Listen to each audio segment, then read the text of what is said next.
ನಾನು ಇವತ್ತು ಒಂದು ದೊಡ್ಡ ಕಂಪನಿ ಬಗ್ಗೆ ನಾನು ಮಾತಾಡ್ತಾ ಇದ್ದೇನೆ. ಸೊ ಬರ್ರಿ, ಆ ಕಂಪನಿ ಯಾವುದು, ಹೇಗೆ ಗ್ರೋ ಆಯ್ತು, ಆ ಕಂಪನಿ ಓನರ್ ಯಾರು, ಈ ಪ್ರತಿಯೊಂದನ್ನ ನಾನು ನಿಮಗೆ ತಿಳಿಸ್ತೇನೆ. ಸೊ ಈ ಕಂಪನಿ ಬಗ್ಗೆ ನೀವು ಮೊದಲು ಕೇಳಿರ್ತೀರಾ ಅಥವಾ ನೋಡಿರ್ತೀರಾ, ಎಲ್ಲಾದ್ರೂ ಓದಿರ್ತೀರಾ. ಸೊ ಬರ್ರಿ, ಈ ಕಂಪನಿ ಹೇಗೆ ಗ್ರೋ ಆಯ್ತು, ಸೊ ಆ ಕಂಪನಿ ಬಗ್ಗೆ ನಾನು ನಿಮಗೆ ಹೇಳಲು ಇಷ್ಟಪಡ್ತಾ ಇದ್ದೇನೆ. ಸೊ ಬರ್ರಿ, ಆ ಕಂಪನಿ ಯಾವುದು ಅಂತ.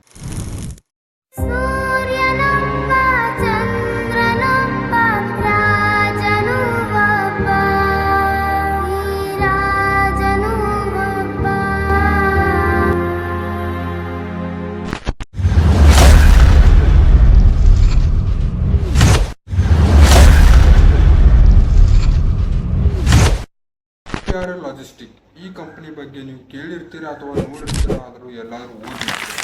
ಸೊ VRL ಕಂಪನಿಯ ಮಾಲೀಕರು ವಿಜಯ್ ಶಂಕೇಶ್ವರ್ ಅವರು ಈ ಕಂಪನಿಯ ಸ್ಟಾರ್ಟ್ಅಪ್ ಮಾಡಿರೋದು 1976ರಲ್ಲಿ. ಮೊದಲಿಗೆ ಒಂದು ಟ್ರಕ್ಕಿಂದ ಸ್ಟಾರ್ಟ್ ಮಾಡಿರುವಂಥವ್ರು ಇವತ್ತು 6,000ಕ್ಕಿಂತ ಹೆಚ್ಚಾಗಿ ಅವರ ಹತ್ರ ಟ್ರಕ್ಸ್ಗಳಿದ್ದಾವೆ.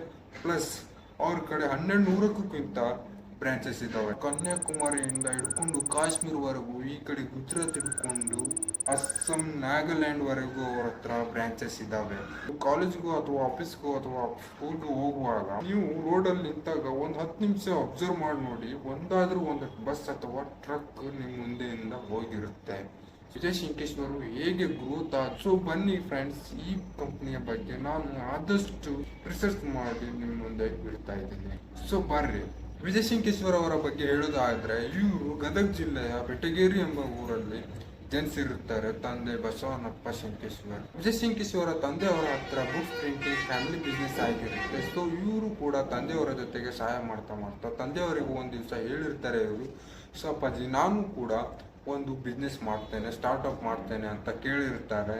ಇಲ್ಲಿ ಇವರಿಗೆ ತುಂಬಾನೇ ಹವ್ಯಾಸವಾಗಿರುತ್ತೆ. ವಿಜಯ್ ಶಂಕೇಶ್ವರ್ ಅವರಿಗೆ ಹೇಳಿರ್ತಾರೆ ಅವ್ರ ತಂದೆಯವರಿಗೆ, ಅಪ್ಪಾಜಿ ನಾನು ಒಂದು ಬೇರೆ ಬಿಸ್ನೆಸ್ ಅನ್ನ ಸ್ಟಾರ್ಟ್ಅಪ್ ಮಾಡ್ತೀನಿ, ಈ ಒಂದೇ ಬಿಸ್ನೆಸ್ ಅಲ್ಲಿ ಇದ್ರೆ ಎಲ್ರಿಗೂ ಆಗೋದಿಲ್ಲ. ಸೊ ಇವರ ಫ್ಯಾಮಿಲಿಯಲ್ಲಿ 8 ಜನ ಆಗಿರ್ತಾರೆ. ಅಣ್ಣ ತಮ್ಮರು 5 ಜನ ಇರ್ತಾರೆ, ಅಕ್ಕ ತಂಗಿರು 3 ಜನ ಇರ್ತಾರೆ. ಎಲ್ಲರೂ ಸೇರಿ 8 ಜನ ಮೆಂಬರ್ಸ್ ಆಗಿರ್ತಾರೆ. ಅದೇ ಒಂದು 4 ವರ್ಷ ಕಳೆದಾದ್ಮೇಲೆ 1976ರಲ್ಲಿ ಟ್ರಕ್ ಅನ್ನ ಖರೀದಿ ಮಾಡಿರ್ತಾರೆ. ಒಂದು ಟ್ರಕ್ ಅನ್ನ, ಅದನ್ನು ಕೂಡ ಸಾಲ ತಗೊಂಡು ಟ್ರಕ್ ಅನ್ನ ಒಂದು ಟ್ರಕ್ ಇಂದ ಸ್ಟಾರ್ಟ್ಅಪ್ ಮಾಡಿರ್ತಾರೆ. ಟ್ರಕ್ ಬಿಸ್ನೆಸ್ ಸ್ಟಾರ್ಟ್ಅಪ್ ಮಾಡಿದಾಗ ಒಂದೇ ಅವರು ನಿರಾಕರಿಸಿದ್ರು ಕೂಡ ಅವರು ಟ್ರಕ್ ಬಿಸ್ನೆಸ್ ಅನ್ನ ಸ್ಟಾರ್ಟ್ ಮಾಡಿರ್ತಾರೆ. ಅದಾದ್ಮೇಲೆ ಇವರು 1978ರಲ್ಲಿ ಹುಬ್ಳಿಗೆ ಶಿಫ್ಟ್ ಆದ್ಮೇಲೆ ಅವ್ರ ತಂದೆಯವರು ಕೆಲವು ದಿನಗಳಾದ್ಮೇಲೆ ವಿಜಯ್ ಶಂಕೇಶ್ವರ್ ಅವ್ರ ತಂದೆಯವರು ಬಸವನಪ್ಪ ಶಂಕೇಶ್ವರ್ ಅವರು ಬಾಡಿಗೆ ಮನೆಯಲ್ಲಿ ಉಳಿದಂತ ವಿಜಯ್ ಶಂಕೇಶ್ವರ್ ಅವರ ಓನರ್ಗೆ, ಬಾಡಿಗೆ ಮನೆಯ ಓನರ್ ಅವರಿಗೆ ವಿಜಯ್ ಶಂಕೇಶ್ವರ್ ಅವರ ತಂದೆಯವರು ಅವರಿಗೆ ಒಂದು ಲೆಟರ್ ಬರೆದಿರ್ತಾರೆ. ನಮ್ಮ ಮಗ ಲಾರಿ ಹಿಂದೆ ಬಿದ್ದು ಹಾಳಾಗ್ತಾ ಇದ್ದಾನೆ. ಸೊ ತಂದೆಯವರು ಒಂದು ಪತ್ರ ಬರೆದಿದ್ರಂತೆ ನಿಮ್ಮ ಮನೆ ಓನರ್ಗೆ, ನನ್ನ ಮಗ ಹೊಸ ಬಿಸ್ನೆಸ್ ಮಾಡ್ತಿದ್ದಾನೆ, ಅಕಸ್ಮಾತ್ ಏನಾದ್ರು ಅವರಿಗೆ ಬಾಡಿಗೆ ಕಟ್ಟಕ್ ಆಗಿಲ್ಲ ಅಂದ್ರೆ ನೀವು ಅವ್ರನ್ನ ಕೇಳಬೇಡಿ, ನನ್ಗೆ ಪತ್ರ ಬರೀರಿ ಅಂತ. ನಮ್ಮ ಹುಡುಗ ದಾರಿ ತಪ್ಪಿಬಿಟ್ಟಿದ್ದಾನೆ. ಅವನು ಲಾರಿಯಿಂದ ಬೆನ್ನತ್ತಿದ್ದಾನೆ. ಅವನ ಕಡೆ 600 ರೂಪಾಯಿ ಬಾಡಿಗೆ ಕೊಡೋ ಸಾಧ್ಯ ಆಗೋದಿಲ್ಲ. ಹಾಗೇನಾದರೂ ಅವನು ತಪ್ಪಿಸಿದ್ರೆ ಅವನು ಕಿಟ್ಲೆ ಮಾಡಬೇಡಿ, ಚಿಕ್ಕ ಮಕ್ಕಳಿದ್ದಾರೆ ಅವನಿಗೆ ಅಂತ ಹೇಳ್ತಾರೆ. ಅದಕ್ಕೆ ಈ ಕಾರ್ಡ್ ಹಾಕಿಬಿಡಿ, ನಾವೊಂದು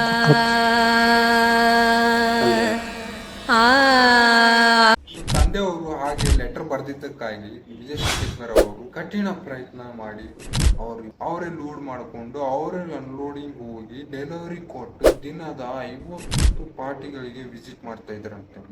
ಪ್ರತಿದಿನ 50 ಪಾರ್ಟಿಗಳನ್ನ ವಿಸಿಟಿಗೆ ಹೋಗ್ತಿದ್ರಂತೆ. ಅವರಾಗಿ ಲೋಡಿ ಹತ್ರ ಒಳ್ಳೆ ಒಂದು ದಿನದಲ್ಲಿ 50 ಜನ ಪಾರ್ಟಿಗಳನ್ನ ವಿಸಿಟ್ ಮಾಡ್ತಾ ಇದ್ರು. ಕಸ್ಟಮರ್ ಗಳಿಗೆ ಸರ್ವಿಸ್ ಒಳ್ಳೆ ರೀತಿಯಲ್ಲಿ ಕೊಡ್ಬೇಕಂತ ಹೇಳಿ ಇವರ ಒಂದು ಕಾನ್ಸೆಪ್ಟ್ ಆಗಿತ್ತು. ಒಳ್ಳೆ ಪ್ರೈಸ್ ನಲ್ಲಿ ಇವರಿಗೆ ಡೆಲಿವರಿ ಮಾಡ್ಬೇಕಂತ ಹೇಳಿ ಒಂದು ಕಾನ್ಸೆಪ್ಟ್ ಇಟ್ಕೊಂಡು ಇವತ್ತು ಈ ಮಟ್ಟಕ್ಕೆ ಬೆಳೆದಿದ್ದಾರೆ. ಒಂದು ಟ್ರಕ್ ಇಂದ 10 ಟ್ರಕ್ ಆಗುತ್ತೆ, 10 ಟ್ರಕ್ ಇಂದ 100 ಟ್ರಕ್ ವರೆಗೂ ಆಗಿರುತ್ತೆ. ಸೊ ಅದಾದ್ಮೇಲೆ ಇವರು ವಿಜಯ್ ಶಂಕೇಶ್ವರ್ ಅವರು ಕಂಪನಿಗೆ ಒಂದು ನಾಮಕರಣ ಮಾಡಿರ್ತಾರೆ. 1983ರಲ್ಲಿ ಕಂಪನಿಯ ಹೆಸರು ವಿಜಯಾನಂದ್ ರೋಡ್ ಲೈನ್ಸ್ ಅಂತ ಹೆಸರನ್ನ 1983ರಲ್ಲಿ ವಿಜಯಾನಂದ ರೋಡ್ ಲೈನ್ಸ್ ಅನ್ನ ಸ್ಟಾರ್ಟ್ ಮಾಡಿ VRL ಲಾಜಿಸ್ಟಿಕ್ ಅಂತ ಭಾರತದ ಅತಿ ದೊಡ್ಡ ಲಾಜಿಸ್ಟಿಕ್ ಕಂಪನಿ ಒಂದರಲ್ಲಿ ಸರ್ 1996 ಅಲ್ಲಿ ಲೋಕಸಭಾ ಎಲೆಕ್ಷನ್ ಬಿಜೆಪಿ ಅಭ್ಯರ್ಥಿಯಾಗಿ ಧಾರವಾಡಿನ MP ಆಗಿರ್ತಾರೆ ವಿಜಯ್ ಶಂಕೇಶ್ವರ್ ಅವರು.